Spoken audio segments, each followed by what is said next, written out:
Good morning. Happy to see so many fine folks out here and so many smiling faces.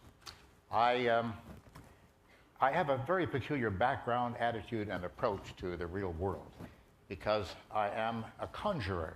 Now, I prefer that term over magician because if I were a magician, that would mean that I use spells and incantations and weird gestures in order to accomplish real magic. No, I don't do that. I'm a conjurer who is someone who pretends to be a real magician.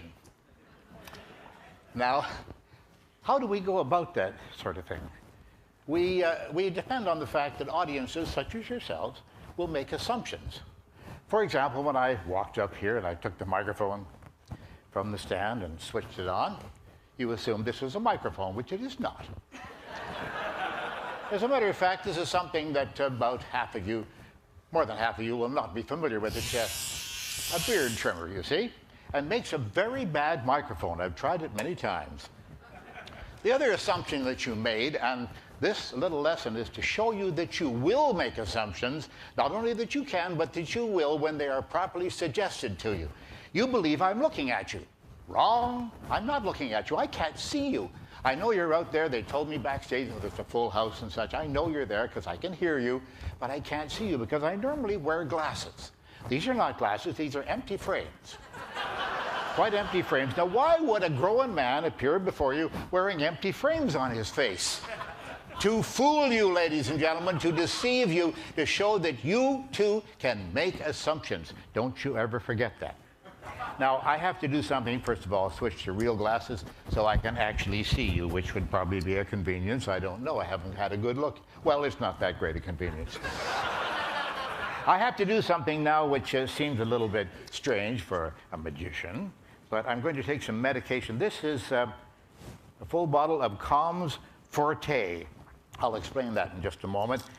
Ignore the instructions. That's what the government has to put in there to confuse you, I'm sure. I will take enough of these. Indeed, the whole container.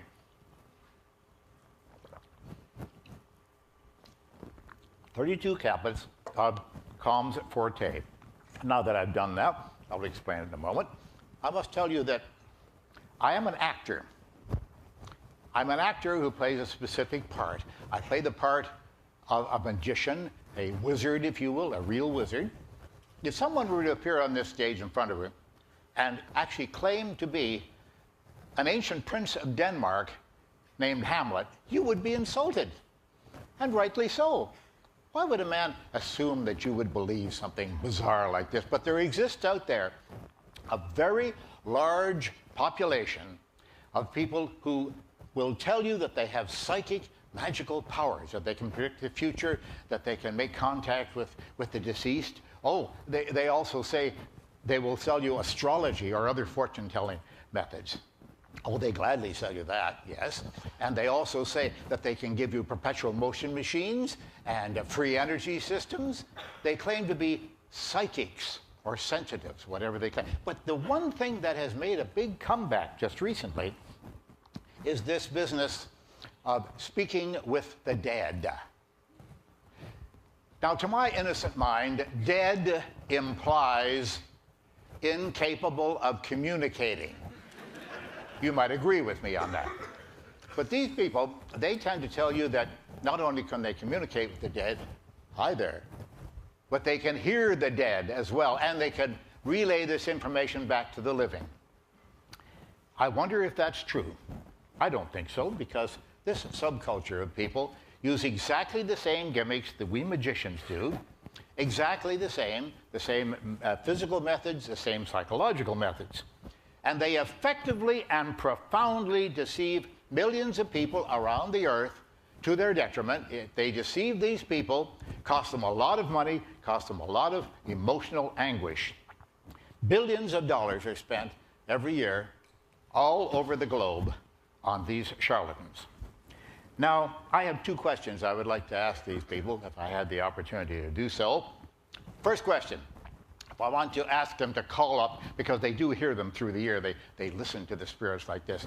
I'm going to ask you to call up the ghost of my grandmother because when she died, she had the family will, and she secreted it someplace. We don't know where it is. So we ask Granny, where is the will, Granny? What does Granny say? She says, I'm in heaven, and it's wonderful. I'm here with all my old friends, my deceased friends and my family, and all the puppy dogs and the kittens that I used to have when I was a little girl. And I love you, and I'll always be with you. Goodbye.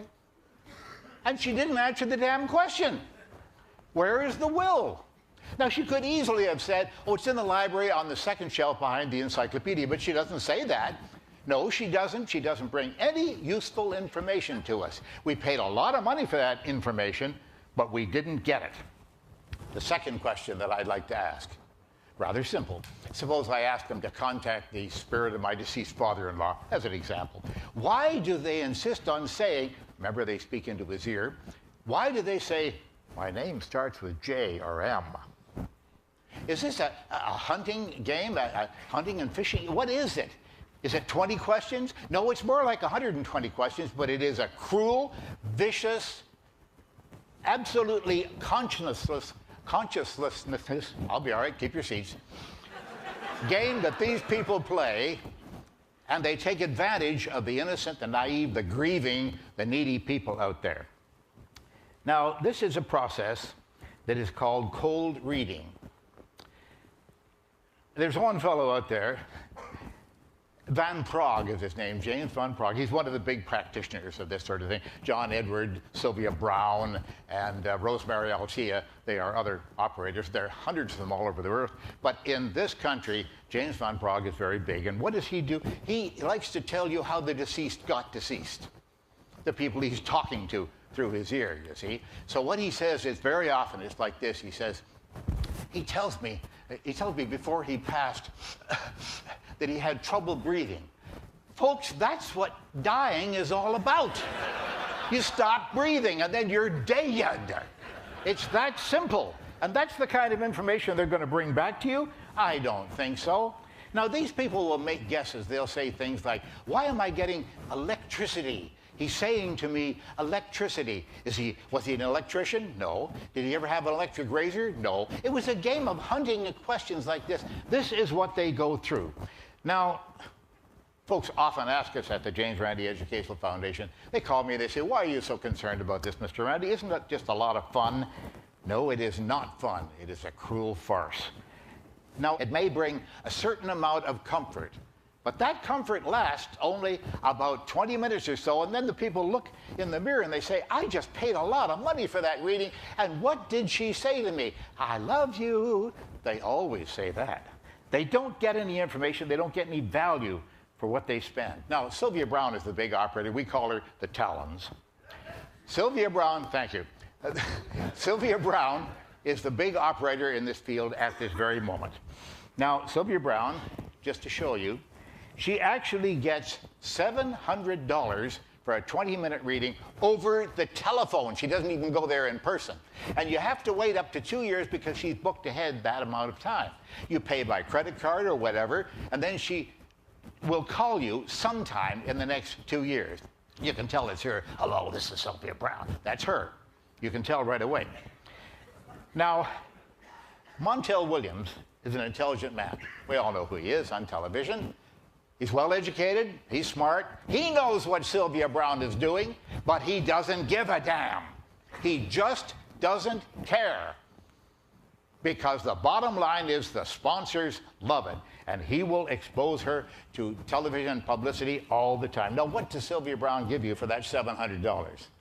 She gives you the names of your guardian angels, that's first. Now, without that, how could we possibly function? She gives you the names of previous lives, who you were in previous lives. Duh. It turns out that the women that she gives readings for were all Babylonian princesses or something like that. And the men were all Grecian warriors fighting with Agamemnon.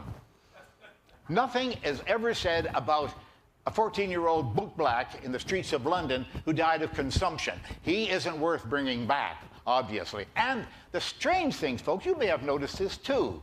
You see these folks on television. They never call anybody back from hell. Everyone comes back from heaven, but never from hell.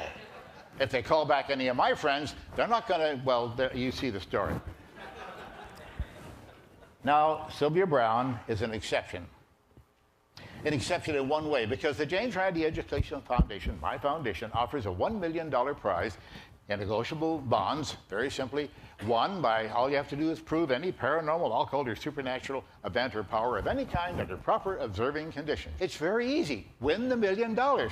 Sylvia Browne is an exception in that she's the only professional psychic in the whole world that has accepted our challenge. She did this on the Larry King Live show on CNN 6.5 years ago, and we haven't heard from her since. Strange. She said it, first of all, that she didn't know how to contact me. Duh. A professional psychic who speaks to dead people, she can't reach me. I'm alive, you may have noticed. Well, pretty well, anyway. She couldn't reach me. Now she says she doesn't want to reach me because I'm a godless person. All the more reason to take the $1 million, wouldn't you think, Sylvia? Now, these people need to be stopped. Seriously now. They need to be stopped because this is a cruel farce. We get people coming to the foundation all the time. They're ruined financially and emotionally because they've given their money and their faith to these people. Now, I popped some pills earlier. I have to explain that to you. Homeopathy. Let's find out what that's all about. You've heard of it. It's an alternative form of healing, right? Homeopathy actually consists, and that's what this is. This is Calms Forte, 32 caplets of sleeping pills. I forgot to tell you that. I just ingested 6.5 days worth of sleeping pills. 6.5 days, that certainly is a fatal dose. It says right on the back here, in case of overdose, contact your poison control center immediately, and it gives an 800 number. Keep your seats, it's going to be okay. I don't really need it. Because I've been doing this stunt for audiences all over the world for the last 8 or 10 years, taking fatal doses of homeopathic sleeping pills. Why don't they affect me?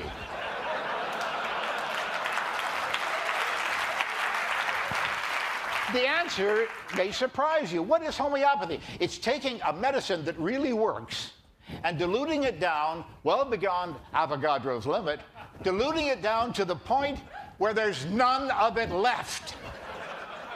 Now, folks, this is not just a metaphor I'm going to give you now. It's true. It's exactly equivalent to taking one 325 milligram aspirin tablet, throwing it into the middle of Lake Tahoe, and then stirring it up, obviously with a very big stick, and waiting 2 years or so until the solution is homogeneous. Then when you get a headache, you take a sip of this water, and voila, it is gone. Now, that is true. That is what homeopathy is all about. And another claim that they make, you'll love this one. The more dilute the medicine is, they say, the more powerful it is. Now, wait a minute. We heard about a guy in Florida, the poor man. He was on homeopathic medicine. He died of an overdose. He forgot to take his pill. Work on it. Work on it. It's a ridiculous thing. It is absolutely ridiculous. I don't know what we're doing believing in all this nonsense over all these years. Now, let me tell you, the James Randi Educational Foundation is waving this very big carrot. But I must say, the fact that nobody has taken us up on this offer doesn't mean that the powers don't exist. They might, someplace out there. Maybe these people are just independently wealthy. Well, with Sylvia Browne, I would think so. You know, $700 for a 20-minute reading over the telephone, that's more than lawyers make. I mean, that's a fabulous amount of money. These people don't need the $1 million, perhaps, but wouldn't you think they'd like to take it just to make me look silly? Just to get rid of this godless person out there that Sylvia Browne talks about all the time? I think that something needs to be done about this. We really would love to have suggestions from you folks on how to contact federal, state, and local authorities to get them to do something. If you find out, now, I understand, we've seen people even today speaking to us about AIDS epidemics and starving kids around the world and impure water supplies that people have to suffer with. Those are very important, critically important to us, and we must do something about those problems. But at the same time, as Arthur C. Clarke said, you know, the rotting of the human mind, The business of believing in the paranormal and the occult and the supernatural, all of this total nonsense, this medieval thinking, I think something should be done about that, and it all lies in education.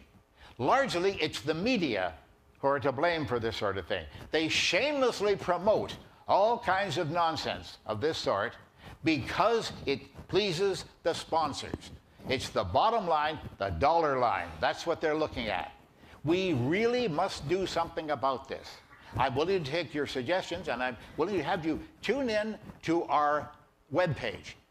It's www.randi.org. Go in there and look at the archives, and you will begin to understand much more of what I've been talking about today. You will see the records that we have. There's nothing like sitting in that library and having a family appear there and say that Mom gave away all the family fortune. She cashed in the CDs, she gave away the stocks and the certificates. That's really sad to hear. And it hasn't helped them one bit, hasn't solved any of their problems. Yes, there could be a rotting of the American mind and of minds all the way around the earth if we don't start to think sensibly about these things. Now, we've offered this carrot, as I say, we've dangled the carrot, we're waiting for the psychics to come forth and snap at it. Oh, we get lots of them, hundreds of them every year come by. These are dowsers and people who think that they can talk to the dead as well, but they're amateurs. They don't know how to evaluate their own so-called powers. The professionals never come near us, except in that case of Sylvia Brown that I told you about a moment ago. She did accept and then backed away. Ladies and gentlemen, I'm James Randi, and I'm waiting. Thank you.